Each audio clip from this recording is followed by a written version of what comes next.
And welcome to episode number 5 of The Final Whistle. I am Kyle. He is Mark. And we have a very special guest with us today. The one, the only, drafted Jamar Chase in round 1 of the draft. You know him on Brown's Yep. Twitterverse. You can reach him at No Ribs and No Rice on Twitter. Ladies and gentlemen, Dennis Clark. What's up? What's going on? What's going on, my guy? Thank you for coming on today. We appreciate it. Glad I'm the first guest.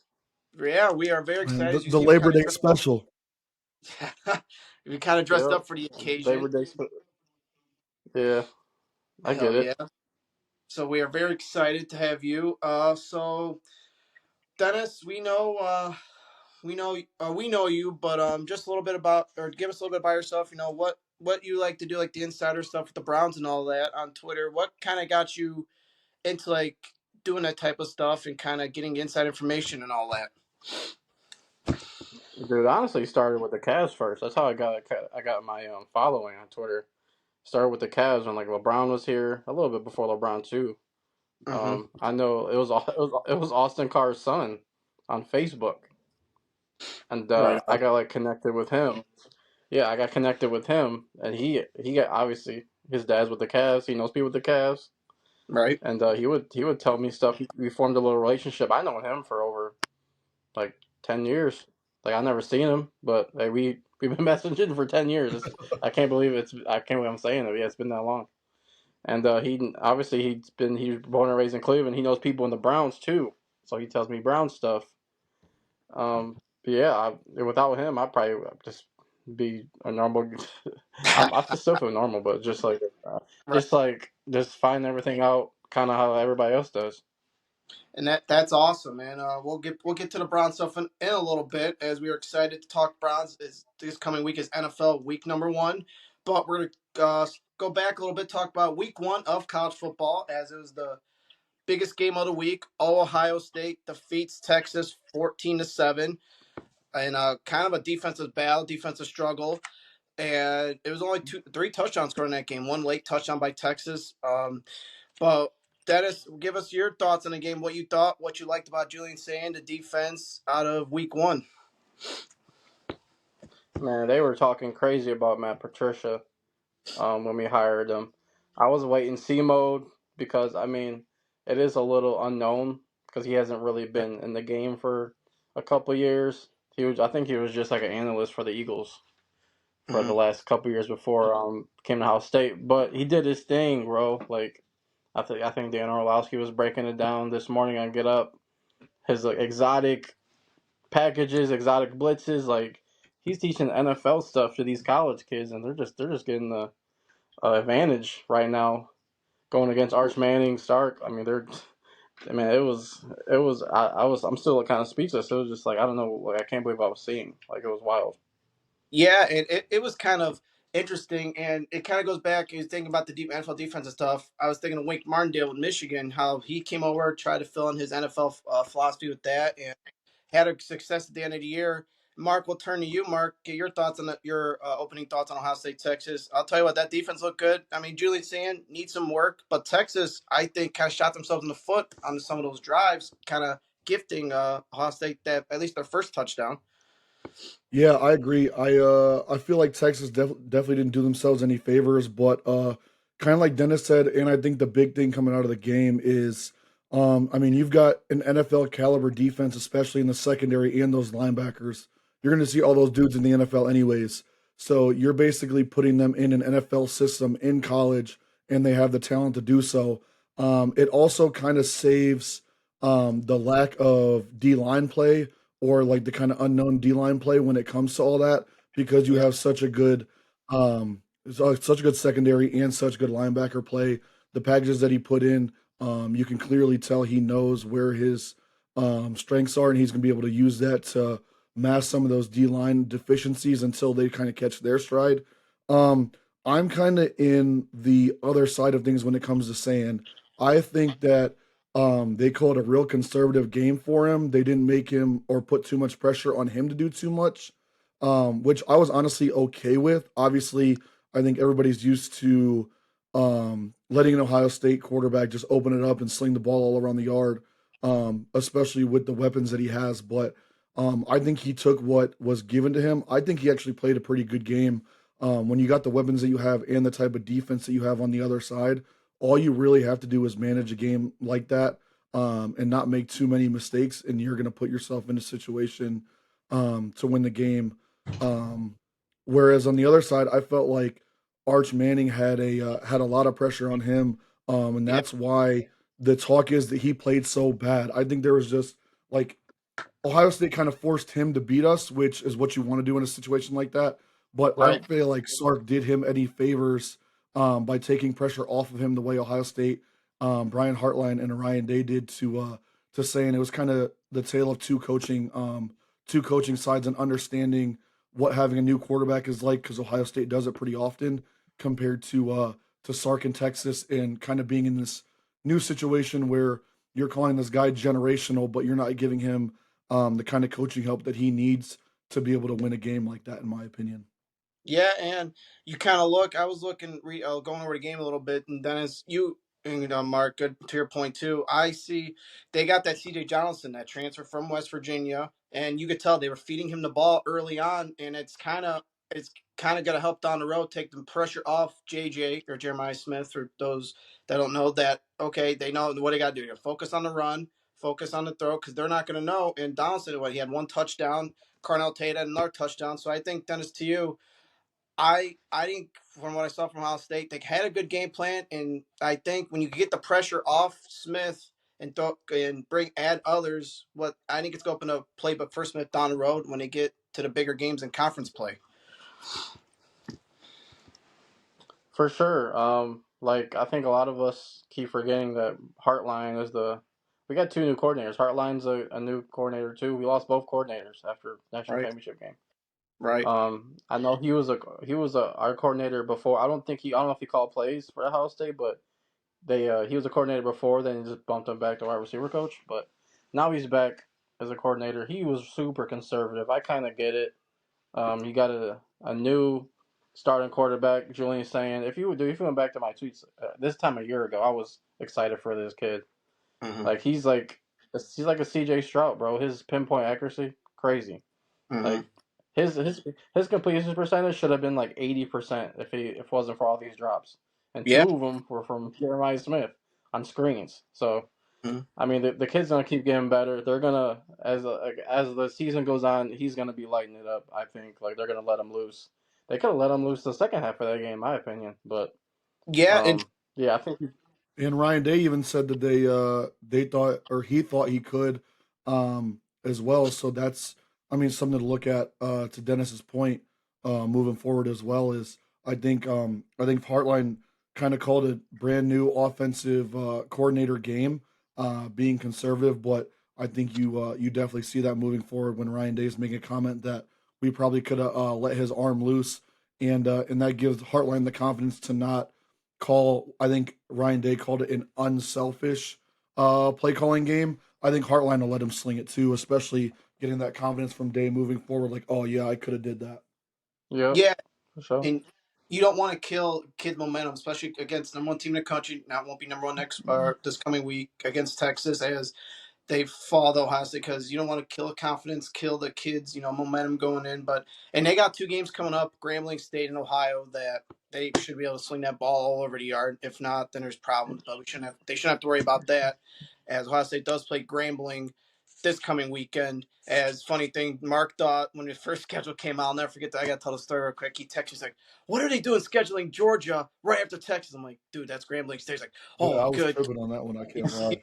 He saw that he saw that G. All I He's saw like was that Georgia. G. It was a black and white schedule that I saw. Yep. He said He's Georgia. Georgia. He's I like, what damn are you near gonna threw the call it? towel in for the season right then and there. Nah, He's like, what are that's you doing? hilarious. He's like, what are you doing, Georgia? I'm like, dude, it's Graham. He's like, oh, okay, thank God. Oh, he was I about to almost had to flip. call the AD and ask him what drugs he was doing.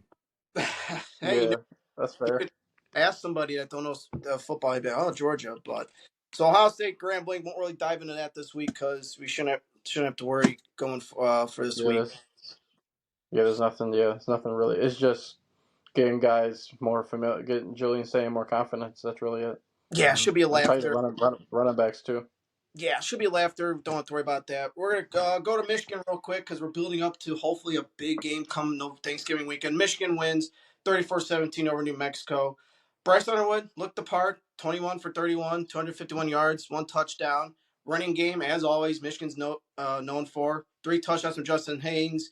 And defense was shaky at times. I'll turn to you, Mark, first with that. Michigan looked okay. They struggled, which kind of worries me for this week, but I guess we'll see as we get going. But Underwood, the first, looks like Michigan's got a real quarterback. Yeah, I agree. Underwood looked pretty good. He threw that viral block as well on that touchdown run. So he's definitely playing the part. I think the dad bod weight that everyone was saying he put on is helping him out a little bit. He's able to take some hits and whatever, but he's still got speed enough to get where he needs to go. As far as just the overall team performance of Michigan, Kyle, I told you about it during the game the other day. It kind of just looks like they were already looking to week two already as it was. Mm-hmm. At least that's my personal opinion on it. You kind of know walking in with a New Mexico at home week one, and you know what you have at quarterback and at running back. Like you're kind of just working on some things and whatever. If I had to guess, in the way Sharon Moore, so far at least, has coached for big games, the game before isn't always very pretty for him. So my personal thoughts on it is, if I had to guess, they've probably been practicing for mostly Oklahoma for the last 2 weeks, anyways. And they already expected to walk in and roll over New Mexico however they needed to. So I think that's really what it boils down to, is you have a big time matchup next week, and you're trying to get ready for that. And obviously some things slipped through the cracks, but they got it done when they needed to, and they had a lot of good flashes throughout the game, I think. Yeah, and Michigan's gonna be out there starting linebacker for the first half because of a questionable targeting call, as Ernest Hausman is gone for the first half, which I think, to me, I think they got to switch it out. Bring it to you, Dennis. We'll talk a little bit about targeting real quick. I think they got to switch that call a little bit because that play, I don't know if you saw it, he kind of like wasn't intentional. He was just trying to go for the sack, bring the quarterback down. And then he just, I don't know. I think it's got to be looked at to me, but I want to get your thoughts on that, Roll, because I think some of these targeting calls, players are getting, ousted, and it's not fair to them when they're trying to make a football play, but they have to go by the rules of the law. Yeah, I think because his helmet he was basically kind of helmet to helmet with him. Maybe even if he didn't like really strike him that bad with his helmet, it's just like they just go by the book so much. It's like if your helmet's on their helmet, or if your helmet is Right. leading, but not your shoulder, or not your pads or whatever, they're gonna call it. It's just no matter how bang bang it is, how soft the hit is, like they're gonna call it. It's just I just Yeah. don't get it. I don't even think I don't know if we know what targeting is anymore. And No. and this weekend, all these catches and non catches, I don't know what a catch is anymore. Yeah, no Um, kidding. yeah. Yeah. But yeah, I don't get it. I don't get it. And some catches, a great catch in the Miami game on Sunday night, as it was kind of Odell-esque. It was like, I think everybody's jaw Yeah, dropped when they yeah, it was a that. great it was a great catch. Yeah, he saved Becca interception there for sure. Yeah, probably Yeah, no maybe a kidding. pick That six from the replay. Looked like the guy was in position. I sat there and replayed that catch like 3 times on the TV because I wanted to see if it was a catch too. The way the refs been calling all these ball helping the ground, whatever. Like there's a new thing every time an analyst is on the TV for a new channel. It makes zero sense to me. Yeah, Right. yeah, that was good. So it's Michigan, Oklahoma. We're gonna pick that game in a minute. That's probably the only game we're gonna pick this week. 'Cause we got some more. We got some Brown stuff to talk to, but we're gonna get a quick take on Dennis. We'll go to you, FSU, Bama, real quick. Bama. If you listen, guys, listen to podcast week one. We talked about rankings. I don't think Bama should have been ranked that high, and we kind of saw it this week. FSU took him to him, and pulled the upset. Yeah, dude, you're right. Like I don't like. I think Bama's just all hype. Like their name, their Yeah. image, that helmet, those colors. Like it's just no matter who they get, they're gonna get hyped up. Hey, they tricked me too. I put them in a couple of parlays.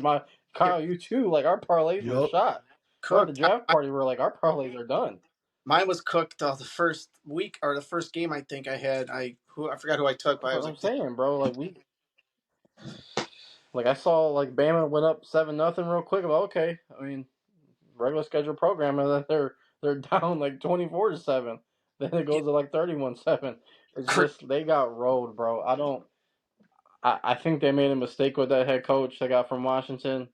That guy, I get it. He probably got a great pay raise to go to Bama, but right. trying to replace Nick Saban, he put a dynasty down there, bro. It's just different.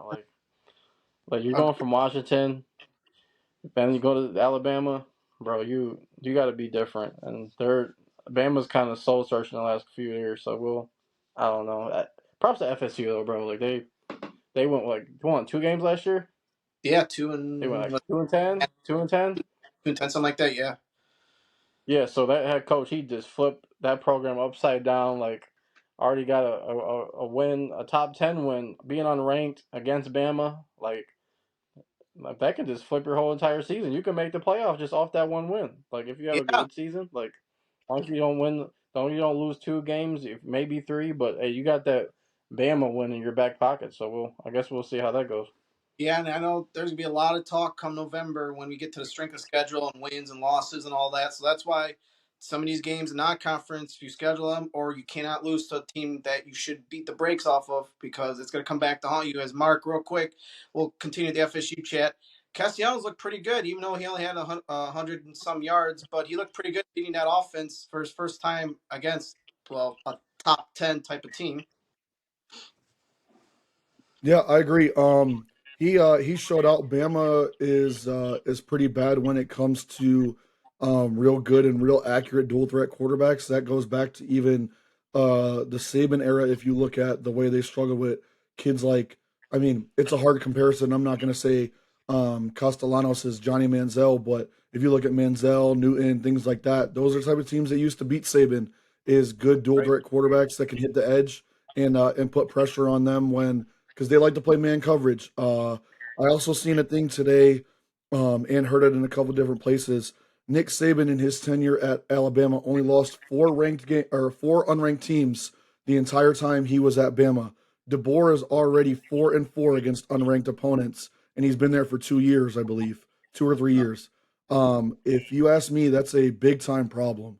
Big Yeah, time problem. yeah, I seen that too. I was like, this is insane. Like, Like, yeah, Bama's in trouble.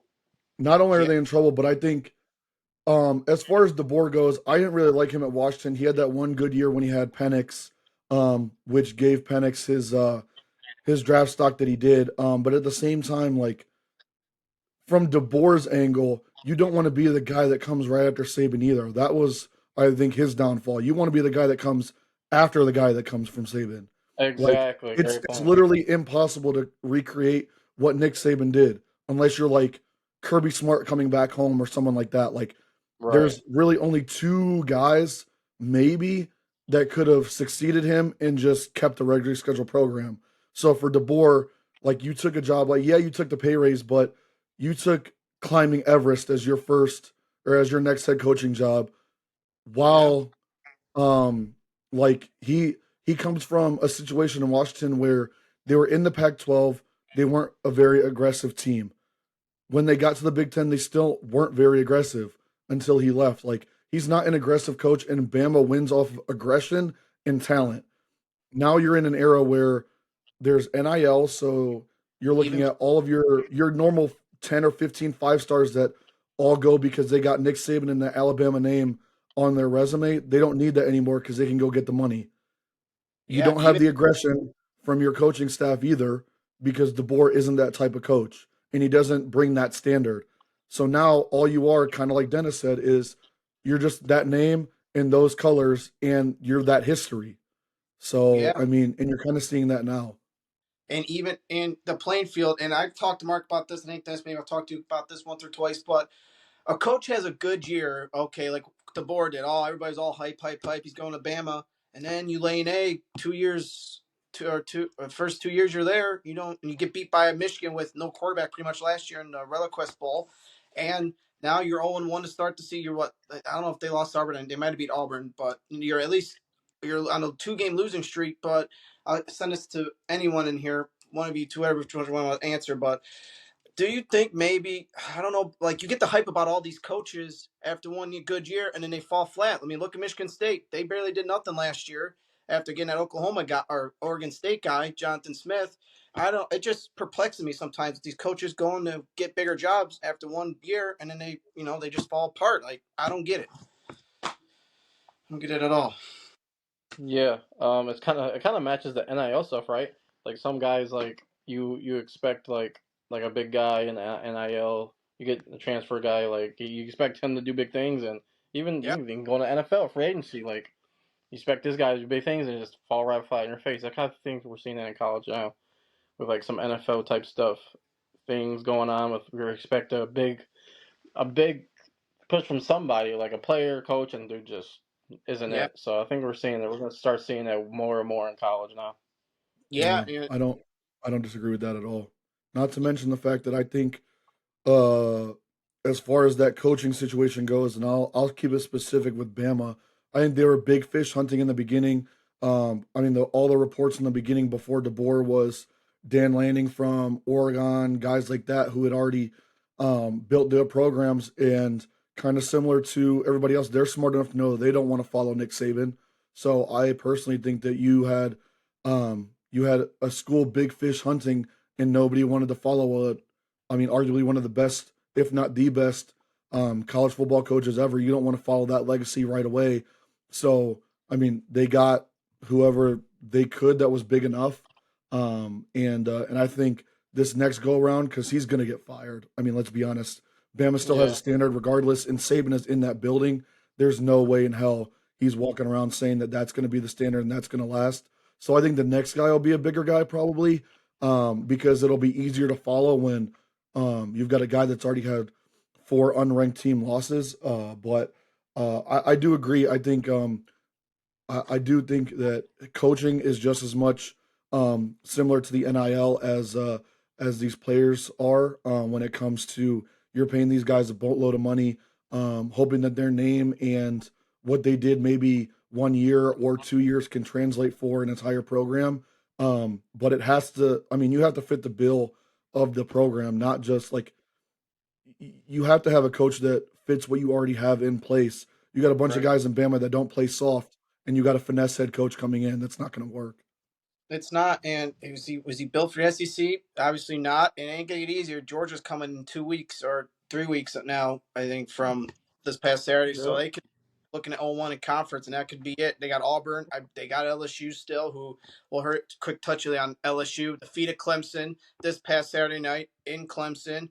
Brian Kelly snapped LSU's losing streak of season openers. Got the kind of I would say kind of the ghost off his back for kind of big game blunders he's had. But I'll leave it to you, Dennis, first.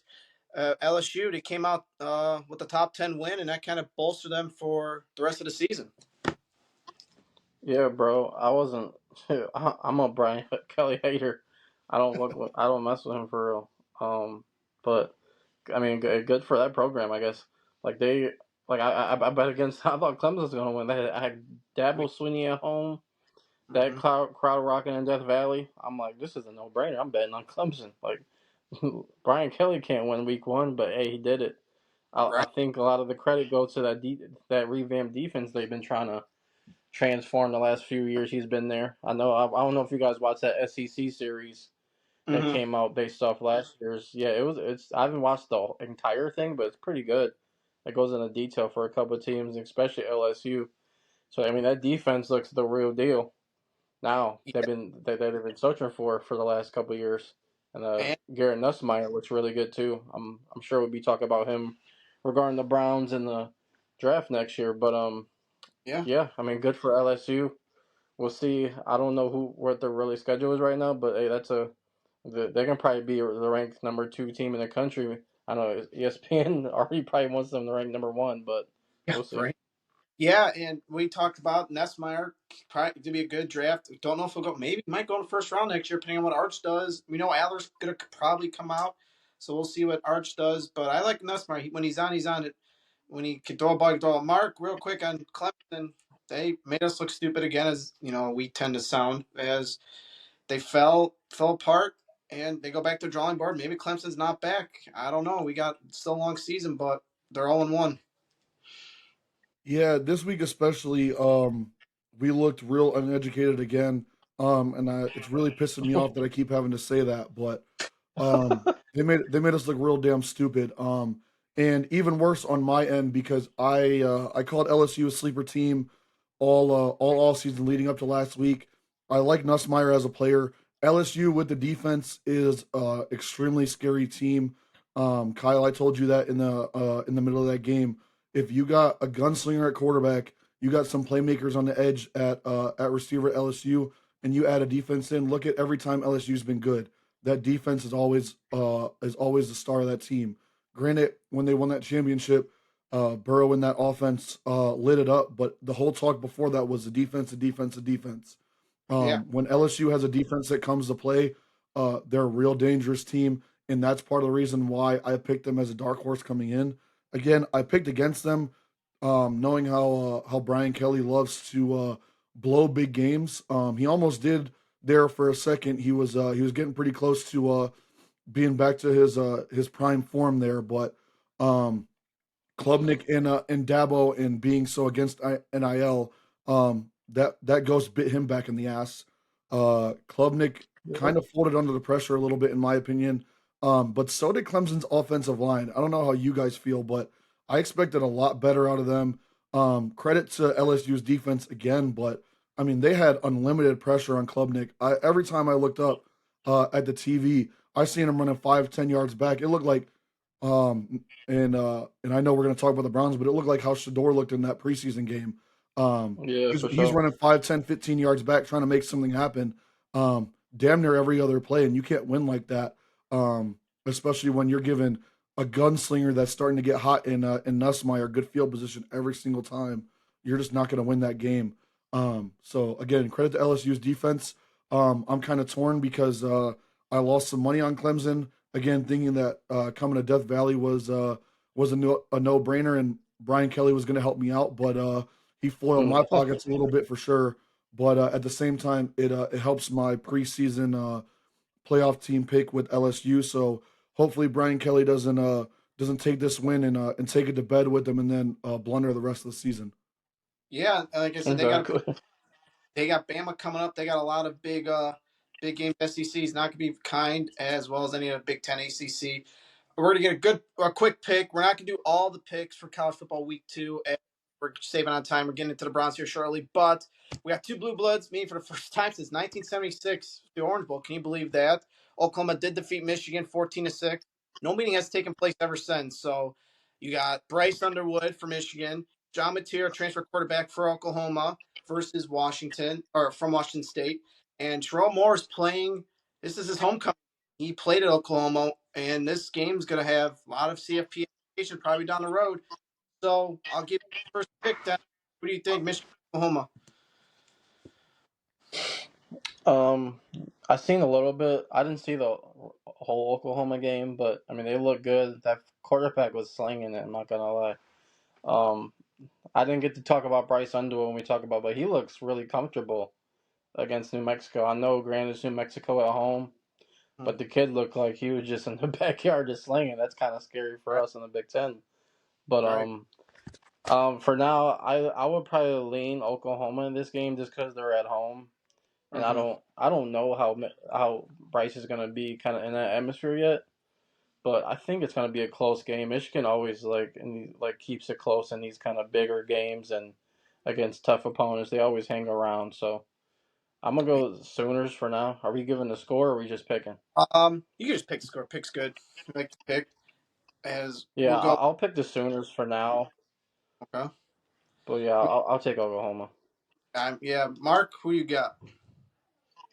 I've been going back and forth ever since kind of similar to Dennis. I didn't get catch a lot of the Oklahoma game. But I mean the transfer quarterback looked as good as he should in a game like that. They played a cupcake school, which most teams did this week. Um same thing. I liked what I saw from Underwood, which similar to Dennis and similar to Kyle, what I told you, when there's a kid that they call generational and he's confident and he starts talking that shit like he's confident, that's usually not a good sign for nobody. Um, when it comes to Sharon Moore and the coaching of big games, as much as I hate him, and I really, really hate him, um, I thought he was a dog shit coach in the beginning, but he's proven to me that he knows how to at least coach in these big games. He has good big game scripts. He knows how to really bleed that clock out. It's boring as shit, but it works, and he makes sure to keep it close and rely on the defense. So I actually am going to go with Michigan on this one. Unfortunately, some of that is the homer in me, hoping that we're two undefeated teams meeting at the end of the year, so that I can take that zero from you at the end of the year, Kyle.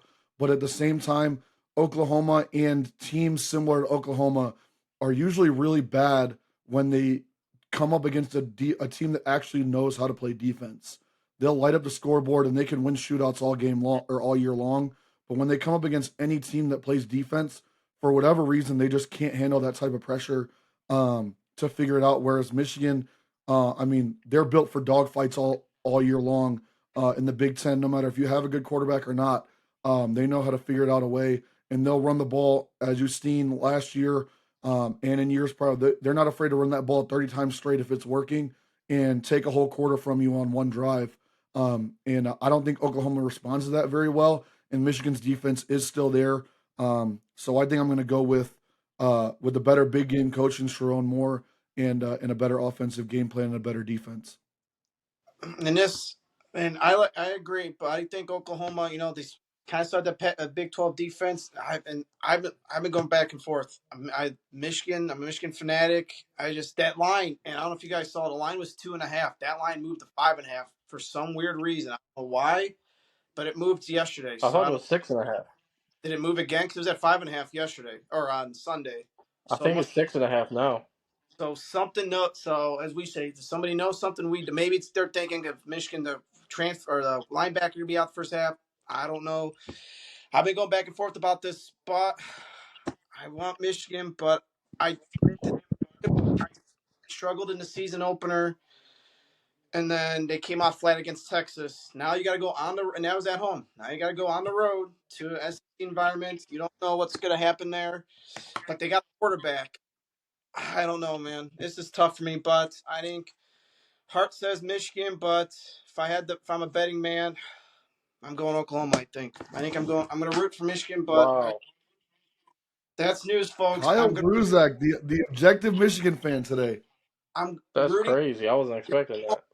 rooting dire. I had my Michigan gear on the whole day Saturday, but I just think until we know what Bryce has in that type of environment, we know Mateer's gone into those type of environments before. I think until now, I hope I'm wrong, but I think Oklahoma could win. I can see, like Mark said, it could go both ways, and it could go both ways. I'm leaning. I don't know. I think Oklahoma until we know what Bryce is on the road in a hostile environment. I think we'll see. We'll see how it goes. Oklahoma, I think, probably comes out on top, but like I said, full Michigan here, but I don't know. Oklahoma, till we know otherwise. So that's big news. Bookmark it. Do what you want. Call me out. Text me because I know it's gonna happen once this gets released. So it's gonna one way or another. That's what's gonna happen. But you all know where I stand with. So all right, we're gonna switch. We're gonna switch and talk NFL Week 1 this week. It is a big week for a lot of teams, especially our Cleveland Browns. So we have one of our, as you see, Dennis. He's gonna be talking to us about the Browns a little bit. So we're gonna dive right into this. As last week, some news came out that Bailey Zappi is coming back to the Browns. As now, Browns again have 4 quarterbacks.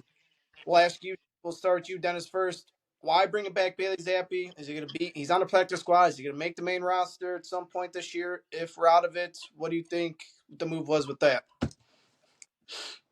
Just probably insurance. I mean, sorry. They're the Browns are super conservative. They're always thinking ahead. You never know with like injuries like Gabriel, like Shador. like especially with how like Kenny and like Gabriel were with earlier. But Right.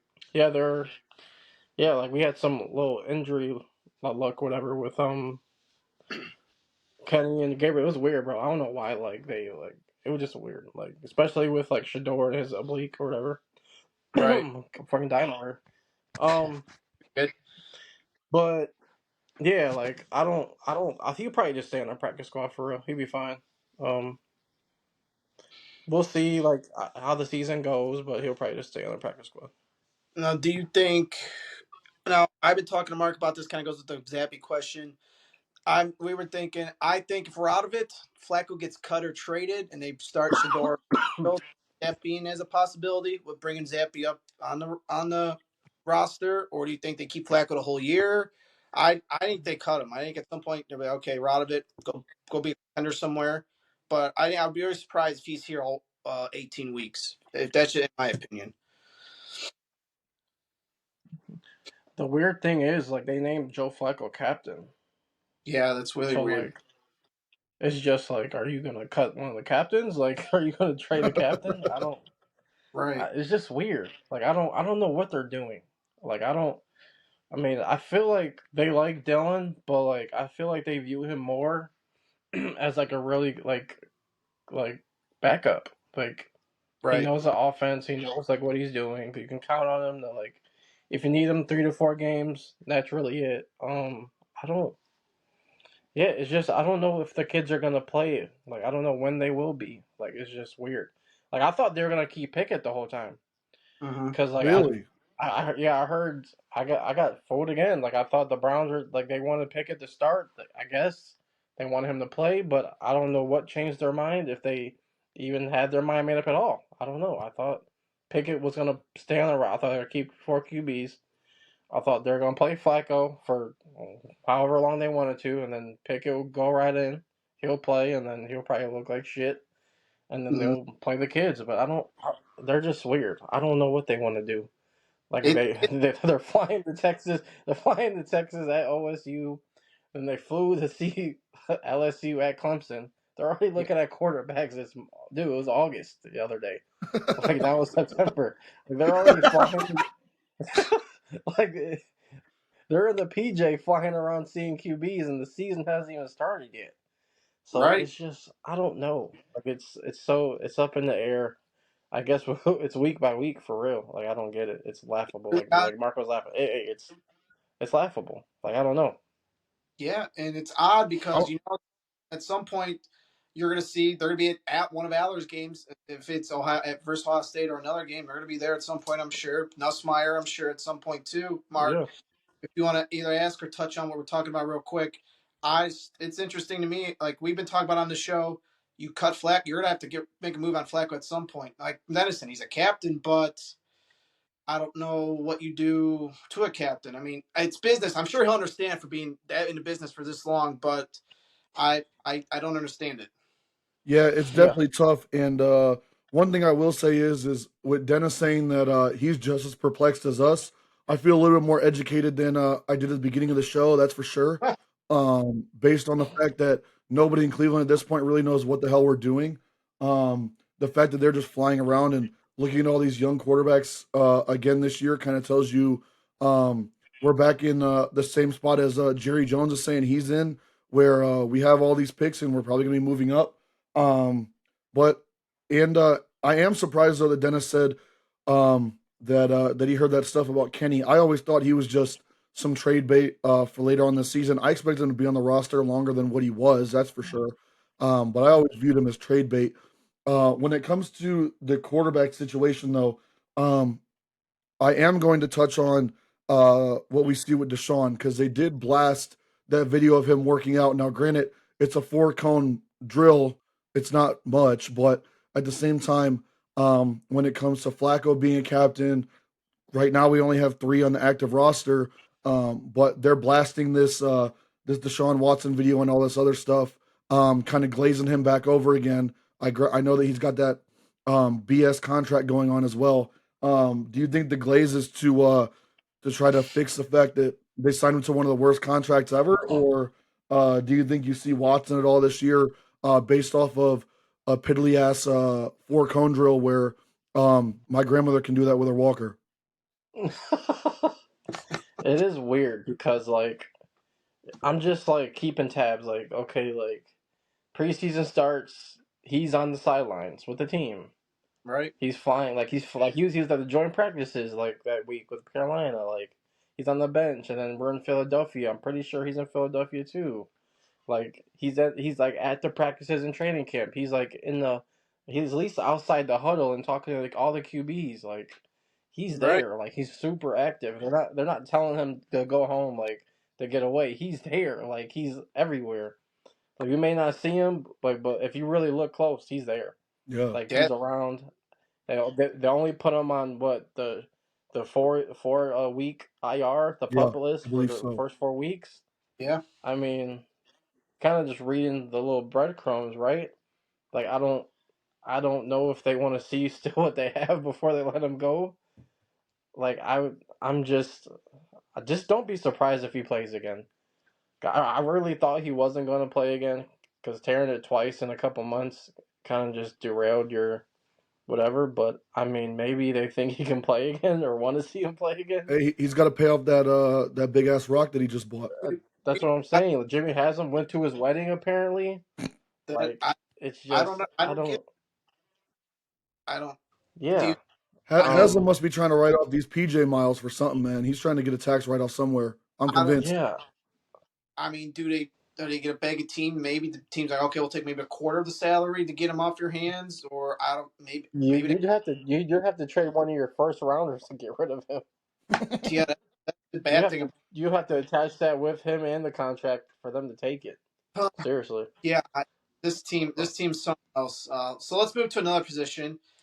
Let's talk about the wide receiver. It hasn't been our strength the past couple of years. We got Jerry Judy still. We got Cedric Tillman. We got Njoku, a tight end. Pretty much, we just another receiver. But after that, Dennis, we really don't have a lot of receivers that if Judy or Tillman would go down, we're kind of like, who's Flacco or whoever going to throw to without one of the top guys being there? Where do you think they go from there with the receivers? I don't know, dude. I feel like our receiver room is so young. Like we have Bond that was supposed to get drafted. He's a rookie. We Mm-hmm. got Thrash. He was a rookie last year or Uh, like a couple years ago, whatever. He's still really young. mm, We got Gage that was a undrafted free agent. He's young. Like Tillman's still young. Like Jerry Judy's what, like 26-year old. He's the OG in the room, Right. being yeah, 26 years old, being the oldest guy in the receiver room. I'm sure there's more guys in there that are young, but dude, and we got that Malachi Corley from the Jets that we signed that And he's the in his what Browns like a second year, I couple years think. ago. Yeah, like I think second or third year. He's young. Like it's just we have a really young. I just think the Browns are just put a couple lottery tickets in. Let's see if one of these guys can hit. I, play play a couple scratch offs. See if we win $50 or more or a million. I don't know. I don't. I think they're just trying stuff out because they ain't got nothing else to do. So like, fuck yeah, it, we're just gonna bring all these lottery tickets in, see if one hits. I mean, I'm not gonna lie, it's not a bad strategy. You got all these guys are playmakers. Like they look good and either at one point in college or one point in the NFL. But I guess we'll see. Like I don't know, man. I guess we'll find out. it's definitely kind of an interesting situation, as Mark touched on this too. It's interesting when you really we don't have a strong running back room right now because we'll touch on that in just a second. But the wide receiver room, you go literally nothing on the offense is strong right now. But without throwing the ball, you're kind of stuck. Well, what do you do? Who does Flacco throw to? Who can rely on to catch a ball if we have a chance to win later on or late in the game? Need a one score to win or even a tie. It's weird that they don't have a strong receiver room like some of these other teams do. Even teams like the Panthers, who are kind of like us, who are probably not going to make the playoffs, but they have a better receiver room, I think, than we do right now. Yeah, I mean, I would definitely agree. They have some playmakers as well, and I mean, I do like Judy. I still think Judy this year is probably going to be a question mark. Unfortunately, now that he's gotten paid, we got to see if he's gonna continue from last year or if he gets his money in and kind of splits out. because remember, everybody in a contract year is always going to play 110% better than their normal to get paid. And he wanted money bad. So, I mean, he figured that out. I liked the Bond signing as far as a receiver goes. I mean, if he would have never got in the situation that he did, he probably gets drafted on day one or day two. Um, he's electric. Now, we'll see if the time away from football is going to affect him. Obviously, it puts him down in the depth chart. Everybody's expecting Tillman to have a big year. I'm kind of off that a little bit, being the fact that he can't even stay on the field. I hope he proves me wrong, but at the same time, when it comes to the Browns, yeah, you just never expect anything to go well. That's for damn sure. Yeah, Um, and I mean, I do like Finn in that tight end. me, I'm gonna kind of put him in that receiver room based off the fact that with him and Njoku, I expect him to be split out wide more. He had a good preseason and a good camp. Um, so I like what I've seen from him so far. But I think I agree with Dennis. They're kind of just playing the Powerball and praying they get their money back on something, or they hit the lottery with one of these guys, um, and they don't have to waste more draft picks because we're notorious with no matter what regime is here, we're notorious for not drafting any skill players ever in the first round. I don't know what our Yep. deal is, but they just won't do it. No matter what happens, they just won't do it. Now, is there going to be some generational receiver somewhere? This year, probably not. Next year, yeah, but are you going to be high enough? Shit, I hope so. Um, so it's kind of just it's all a crapshoot. But I do want to touch on that running rag room a little bit. And Dennis, I will throw this to you because Kyle mentioned it. Um, Ford, I'm not really very high on Ford. He's kind of a home run hitter, but at the same time, the dude's made of glass. Samson, I feel like he showed some promise. Have you heard anything about what's going on with Judkins? I feel like we heard so much from him from OTAs, how he was looking like he could be essentially the second coming for the Browns of Nick Chubb, and now obviously he got in the situation he did. He kind of got played a little bit. He's released of what happened as of right now, but there hasn't really been any talk except random little rumblings that I've been seeing that he could be signed, but you're not really hearing anything from the team. I mean, do we think he plays this season at all? And do we even think that the hype surrounding him in OTAs is worth it to where you give him basically what he wants and what he's fighting for at this point? Yeah, so I've been hearing like the last 3 weeks, like, oh, it's coming, it's coming. I'm like, well, I mean, it's been 3 weeks. You've right? been telling me the same thing, like he's gonna be coming, and I guess Mary Kay said a couple of days ago that like expect him to be back this week. Yeah, and that's I what I don't. showed Kyle too. But I was like, since when? Like, where is this coming from? Yeah, I don't. Yeah, I don't know where it's coming from. I just maybe she's just guessing to like just like, oh, I had it first, just to just say, oh, credit me, everybody, I had it first, even if it does happen. If it doesn't happen, nobody's gonna really care. Yeah, Anyway, I hope I hope he comes back soon. Like we need him. Like I run him. I don't like Ford either. I just think he's not. I wouldn't call him overrated. He shouldn't be rated. Like he's not good. They they almost got rid of him. Like he had to take a right. pay cut or he was getting cut. A lot of people forget about that. Yeah. But No, yeah, go ahead. like people argue with me on Twitter about Ford, like, oh, he's a good running back, dude. Like about his yards per carry, it was like five something because Yeah, because he he's a had home run two. hitter.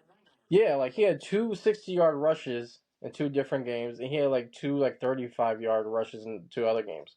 So of course, like your average is gonna be inflated when you're like doing some like out of nowhere, like out of the blue runs like that. Other than Yeah, that, this dude's like getting 2 yards. Like it's like he's not good. Like and Samson's like I like Samson. He was good in SEC, but can't rely on him and Ford to right. like be leading you. And then who else to be signed? Like Oh, I think we And still um have here, Pierre Strong, which here, I mean he he's kind of had some he's flashes, but I don't love him either. no, he's like a third down back. And then Samson, it was an okay pick at the time. Okay, cool, we got Samson, good hard hitter, but he hasn't shown anything in preseason. So I don't know. This running back situation is kind of frustrating. Just the whole team's frustrating. And we're going to talk about made of glass. Denzel Ward, made of glass. I guarantee he doesn't make the whole season. If Anything to say about Yeah, that? He ain't gonna make the whole our season. secondary is really shaky if Ward goes out because Emerson's already out for the year. Yeah. Um, yeah. Yeah, I get. Yeah, back to running. I guess Ford got cut. No, not Ford. Strong got cut. We brought in somebody from the Chargers that he was a rookie. His nickname's Rocket. He played for the South Carolina last year. Oh, And Oh, okay. oh, he was a draft pick this year for the yeah, Chargers. yeah. I know what you're talking about. But they waived him because Jim Harbaugh has Hampton, he has Najee Harris, and he has Cow's boy Haskins that played in Michigan. My boy Haskins. Yeah, Hey, so they have three. So their running back room is pretty full. So that's why they waived him, and the Browns picked him up because of uncertainty about Judkins. But yeah, yeah, I guess he's got to see. I don't know. We've been saying we'll see about the Browns this whole podcast. So it we'll kind of see. goes about every position. Yeah. Praise.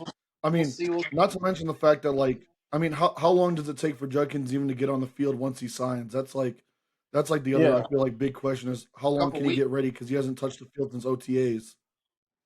yeah. I hope he was staying in shape. At least like the running backs, that one position where like you don't need to know a lot like about like you're not obviously not a quarterback or like a wide Right. receiver Right? like you just like this is what you do, this is where you're running and like play with instincts and go. Like Yeah. Yeah. True. that's a upside about being a running back where you're not. I mean, obviously pass protections and pass pro. Like this is what we're doing on this, but like hopefully he's pretty thorough at communication. He has an iPad or at least knows the plays. At Yeah. least I mean he have his draft rights for Christ's sake. Like I mean Right. at least get It's him an crazy. iPad and let him know the plays. It's crazy that there's rumors swirling. Twitter is that he could go back to college. I don't see that happening. But if he somehow No, does, Ryan Day would never let that happen. it would kind of be a weird situation. But this whole situation is being weird. We got Miles Garrett, your defensive leader. Second straight year trying to drag racing on the highway at 2 a.m. in the morning. But Yeah. After it's the still second straight year requesting a trade too. Yep. pretty much. We're gonna move on to another question. I think this is a big question as well. A lot of debates. I don't mean Dennis. We've had these debates in our one of our group chats we're in together. What are they doing with Stefanski if this season goes awry, which they kind of assume it's going to? Are they going to keep him for one more year to try to be like, okay, this season we knew this is kind of whatever, kick the can down the road, or is Stefanski they go less than playoffs, 3-14, or is he gone, or AB gone? How are they How do you think they go about that after this year in January? Unless they get really bad and like they're talking in the locker room and the players like hate this guy, that's the only reason. But I think Stefanski and Barry, I've been saying this since probably like this past draft. Like they're gonna be here till Brook Park's open because I Hmm, don't think Jimmy wants to worry. I think Jimmy already fell on the grenade for the Watson stuff. He called it a swing and a miss right, at his one of his press conferences in the beginning of the year. I think probably like in March. But right, yeah, he called it a swing and a miss, and I mean, if you hear that, I mean, he's falling on the grenade for his coach and his GM. They're kind of giving them a mulligan and kind of just starting all over. I mean, they still got extensions they signed another year too. right, So yeah, I think they're both here. I mean, dude, they're both going like I just told you guys, they're going on private. The Stefanski would too. They're on private. Jeremy Haslam's private jet, looking at quarterbacks for next year. They're not getting fired. Like if you were uncertain about your coach and your head and your general manager, your vice president of football operations, you're not bringing them on a private jet across the country looking at quarterbacks for the next draft. Like you're not. right. No, Like I think they're both going to be here for a couple more years. yeah, and I mean, And which I look at Mark as okay. Maybe I know it's hard, but okay, maybe Stefanski just give up the play call and bring in the real offense coordinator and let him call the plays. That's what I've been discussing. But he likes calling the plays for some reason. I mean, it works for some coaches. Works for I forgot someone else, McCarthy in Dallas. When he was in Dallas, he called the offense. It didn't really work out. I mean, it worked out a little bit, but I didn't get to me, Mark, if Stefanski would give up the play calling, I think it'd be a little better trying to get a better offensive system in here. But he won't do it, and he's going to be calling plays Sunday when the Browns take the field. I mean, yeah, I actually, I feel like I'm in the camp. I kind of go back and forth on it from time to time, but for the most part, I mean, you don't win two Coach of the Years just by sitting there and not doing anything. Like I think personally Stefanski is a good coach. I mean he kind of came to a pretty much a shit situation. Um, I mean our front office is they go back and forth from being hands off to completely hands on to hands off to completely hands on. That's never going to be easy. They're like they're like Jerry Jones like naked stepson or something. Like it's like they want to be Right. like Jerry, but at the same time, there's times where they don't because they see where Jerry goes wrong and he gets Right. blasted in the media. So they go back and forth between like being like Jerry Jones and not because they like he's still Jimmy Haslam. He still has money and he wants people to know who he is. Right. But he doesn't always want to be the problem and why the Browns suck so damn bad. As far as Barry goes, I was high on him at first, but lately, as as far as you go, like his his like situation when it comes to drafting talent is so piss poor. Like that's my only thing is like he has swung and missed in so many drafts that I just don't understand. Like I wouldn't mind if he went now. Who is going to replace him? That's much better. It's not exactly like Buddy from the Eagles is going to walk into the door and fix the damn Browns. Um, and I do understand that it is a process. But the thing that Barry does do pretty well is he does bring in free agents pretty well. So it's kind of what side of the coin do you want to be on?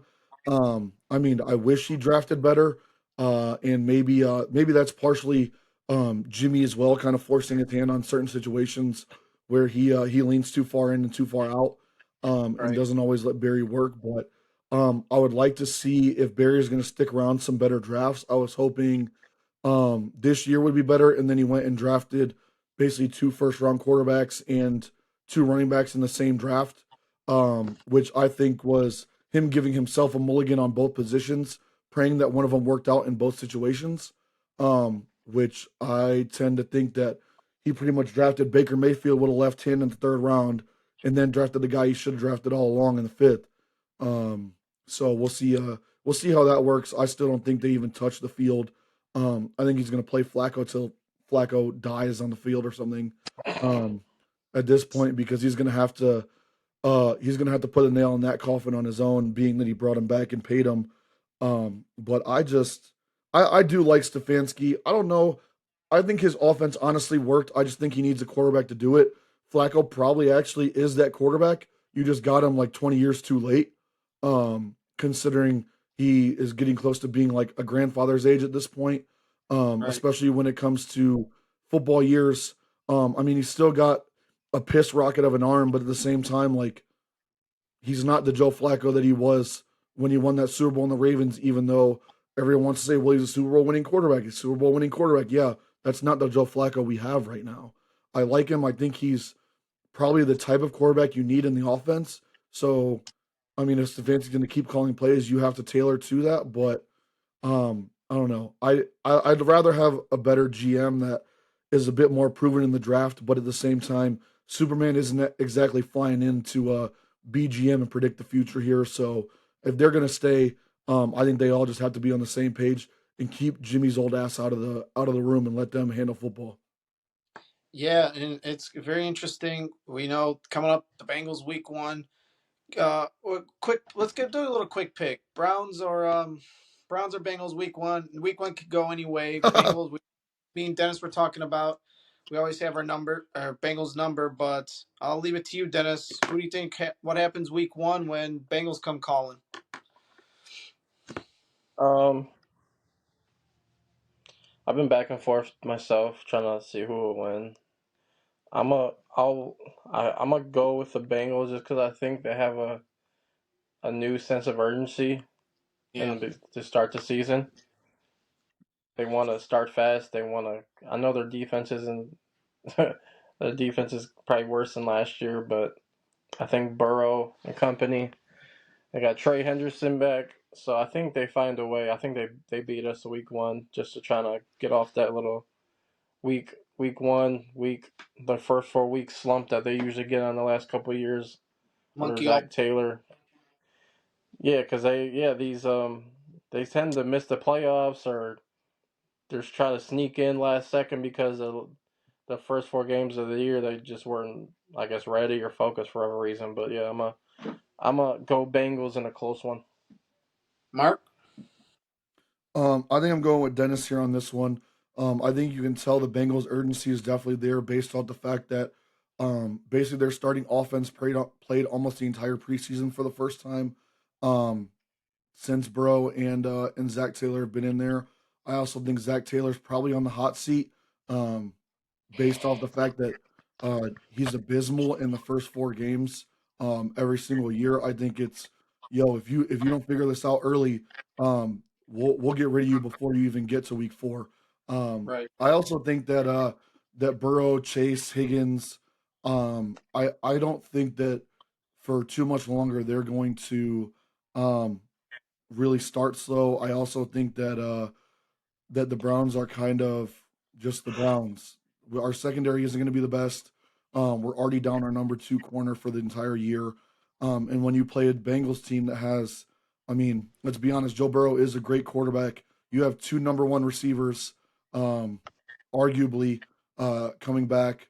You have Chase Brown, which some people are high on him. I think he's a decent running back, but I mean, they're going to Like, throw the damn ball and I think that puts pressure on everyone. And as long as they come out firing, I think they probably roll through us pretty easy. yeah, I like. It's hard to pick against Broad. I think Bengals come out week 1, and I know me and Dennis. Once someone hears the podcast, will probably get yelled at for it, but uh, we'll get some comments on it, as Dennis knows. But I like the Bengals. I think Brown will they put up a fight? Possibly, but I think Bengals be too much. Jamar Chase. I know Dennis really is pulling for Jamar Chase. Wink, but um, Jamar Chase and Bengals coming to Cleveland and they take the win. I think it'll be close. Come down to kick. We will see when we get there, but I think Bengals by touchdown. I think depends how the Browns can move the ball. Sunday in Cleveland. We are almost done, but hey, real quick, big shout out to Brandon, a couple of good friends of mine, Brandon and Kate, who just bought a house a couple of weeks ago. And those Brandon and Caitlin and their son Cohen are amazing people, and they starting kind of a new chapter in their life with the new house. So they're an amazing family. I know Caitlin's brother Aaron, who's good friends with me and Mark and Dennis, and they're an amazing family. So congratulations to Brandon and Caitlin on buying a house and their son Cohen, guys. Congrats, proud of you guys. Can't wait to see. Good luck with the process. Can't wait to see the house very, very soon.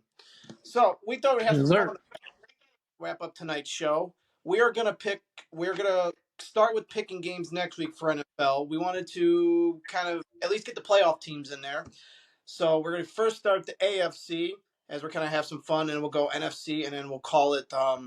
We'll kind of work the playoff bracket when we get closer to the playoffs. But without further ado, Dennis, give me your AFC playoff teams, the 7 you think are going to make the playoffs, and give a little bit of why. I'm gonna go. Give me just go in order. Oh, it doesn't have to be in order, just the 7 teams. The 7 teams who you think are going to get in when the season's done. I go Chiefs, Ravens, Texans. Who else is another division? Oh, was it that Bills, the Dolphins, AFC? Patriots. Yeah, the Bills for sure. Chargers, Broncos, and one more team. Mm-hmm. I'll go Bengals. Bengals I'll throw over the Pitt. Bengals in Wow, there. that is Yeah, over the Pittsburgh not shit. Pitt. That is Yeah, interesting. they're not gonna Go ahead. they're not they're not gonna do anything. They're gonna run out of gas. Aaron Rodgers is gonna. Their offense is prehistoric. Their defense is overrated. T.J. Watt's the most overrated player in the league. All right. Um, What about Yeah, keep yeah, going with that well, one. Fuck they're Pittsburgh. they're gonna get old pretty quick. I think as the season goes on, their historic franchise would be looking forward to the draft next year. They could try to be like the Browns, but yeah, those are my 7 teams. do you think Tomlin still gets them that 500 to keep that streak going, or do you think they fall short this year, or what do you think since you don't got them in the playoffs? I think they go like 9-8, 10-7, just miss the playoffs, or or 8 and 9, whatever. They'll be good enough to be in the hunt. I just don't think they'll make it. That's interesting. Yeah, I don't know. their wide receivers are dog shit. They traded Pickens and then they got DK Metcalf. They do the same thing, just contested catches and go routes and fade routes. It's the only thing they both do the same thing. They just pay DK to do it. And their second wide receiver, you probably couldn't name him, is Calvin Austin. He's been hurt. He's And not even. He's probably like a wide receiver 3 or 4, and he's a wide receiver 2. They got your boy Roman Wilson, but he's been hurt. We don't really know what he can do. I yeah, mean, I like I I like Pat Fryermuth. I mean, Jonnu Smith's cool, but I mean, I don't know. Like their running backs are kind of like Jalen Warren just got an extension today. Congrats to him. yeah, They got Caleb Johnson from Iowa. He's been love kind of up and down in camp. love I him. don't know. Browns to me. I'm not high on Pittsburgh. And that's very interesting. I think we're kind of disagree there when I get there. But Mark, give me your AFC teams and why for some. Well, I'm gonna go ahead and say when we touch on Pittsburgh, I don't think they'll make the playoffs either. We already saw Aaron Rodgers run out of gas 2 different years in a row, and he had better weapons, arguably, in New York than he does in Pittsburgh. Yeah. Same thing. I mean, you kind of just traded one guy for the other. Calvin Austin was cool in college. He was fun to play in like the NCAA games and stuff like that. But what has he really been in the NFL? I think he made one good catch against the Browns that one time. I guarantee you can't name the week it was because I can't. Um, their defense, same thing. I mean, they're playing with like a defensive fantasy team, but that would have been good like 5 years ago. Like Right. now they're all old. There's a reason that Jalen Ramsey's playing safety because he can't cover a corner as well anymore. Their corners are decent, but at the same time, like, will they be better than the Browns? Yeah. Do I think they beat some of these other teams? No. I think Bills run away with that division. I really don't believe in the Dolphins. Tua has a basically half of a brain left, and if he gets hit one more time, he's cooked. Um, I think No, I think the Chiefs and the Broncos honestly both sneak in from that division. The Broncos were a good team last year, and I think they only got better. Their defense is going to be good again this year. I think Bo Nix showed you that he's one of the better quarterbacks out of that draft, and that him and Sean Payton are similar to. Like I really do think he was similar to Drew Brees in a way. I mean, granted, he's like 30 years old already as a second year player or third year player. Um, because he used all of his COVID years to try to get to the draft. But be that as it may, he made some good decisions last year, and I think he played pretty well. I think the Ravens just steamrolled through the AFC North. Nobody's gonna be able to touch them. The AFC North is pretty garbage at this point. Um, like everybody has decent players on paper, but all the teams have deficiencies. The Bengals defense non-existent. The Browns whole team non-existent.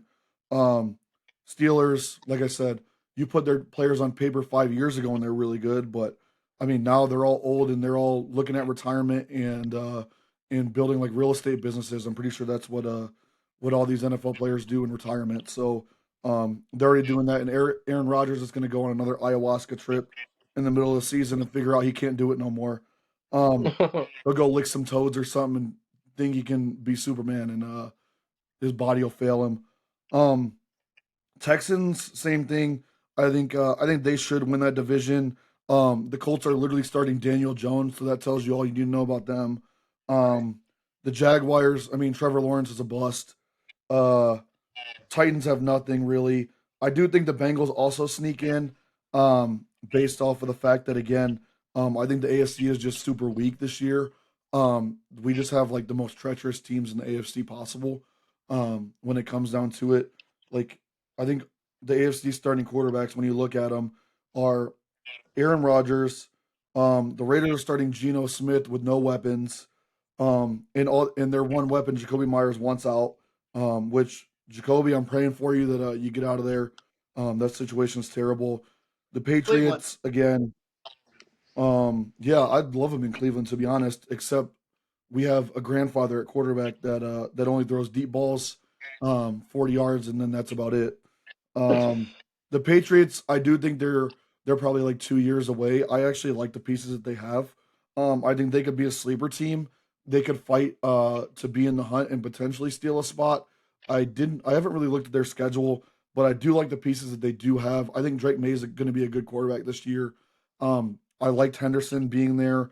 So we'll see what they do. I think the Jets are just gonna the Jets and the Browns are pretty much in the same boat. There's gonna be the Jets, the Browns are gonna be the Browns. So that's my teams. Bills, Broncos, Chiefs, Ravens, Bengals, Texans. That should be all of them, right? 7, right? Yeah, I think so. So you The got rest of the Bill. AFC is just abysmal, and they're Run, gonna run, fight for that number one overall pick. run your list one more time. Bills, Broncos, Chiefs, Ravens, Bengals, Texans. So that's 6. I'll throw the Chargers in there too. Harbaugh figures out a way to make the game as boring as humanly possible and get wins. So he'll probably sneak in. Like I said, AFC is abysmal outside of that. I would throw the Chargers in there under that abysmal ranking, but they'll probably win like 10 boring ass games and sneak their way in. I guess I'm gonna be on an island with this pick coming up, but I like your teams. We're kind of all similar. I got the Bills, the Ravens, Texans, Chiefs, Denver, and the Chargers. I think they'll sneak in. I don't think I was tossed back between Chargers and another team in the Bengals, but I think the Chargers sneak in. So you got me up to all of them besides the Yep. Steelers, right? Yeah, you literally got As out you of were here about to by the pick the end. Steelers, it booted you right out of here. Of course it Yep. did. Of course it did. But I'm going Steelers. I just think the Mike Tomlin factor, the Rodgers factor, and you all can laugh all you want. It's been that kind of show for me, so I don't know. I'm on an island today. I'm on an island with the Michigan pick. I'm on an island with this. I think Pittsburgh gets in somehow. I think they sneak in. I hate to say it, but I could be wrong. I think Pittsburgh gets in at least this year. Next year, different story. That Tomlin, that Pittsburgh Magic. I don't. I think over to Bengals too. I don't know. I could be wrong, but like I said, I'm going Pittsburgh But as well. So before we move to NFC, Kyle, I need to understand. Did you and Aaron Rodgers go on an ayahuasca trip before this podcast, and that's why you're picking them? no, I can't. Exactly. Jeez, and here we go. Were you enlightened in any way by Aaron Rodgers? No, no. I, I think he's got one more run left in him. Do they may win the Super Bowl? Probably not, but I think they sneak in as a wild card team. Could be the last wild card team, last week of the season or something Well, like that. But for that pick, I hope he doesn't take off running. We saw what happened last time he tried to do that one. Achilles popped. yeah, and if Oh I eat my my god. words, if I eat my words on this, I eat my words on this. So, sorry for the technical difficulties. We're back, hopefully. So, we're gonna do a quick with the NFC, just kind of run through it. Dennis, give me your 7 NFC teams and go. Eagles. Um, I was about to say Rams, but I'm not sure about I'm not sure about Stafford's back. So I'm gonna say the 49ers. Mm. Um, I'm over here having trouble with these NFC teams. I don't really give a shit about them. I would go Lions. Who else am I missing in another division? Packers. I'll go Packers. The other division is the I might go South. the whole NFC North. Okay.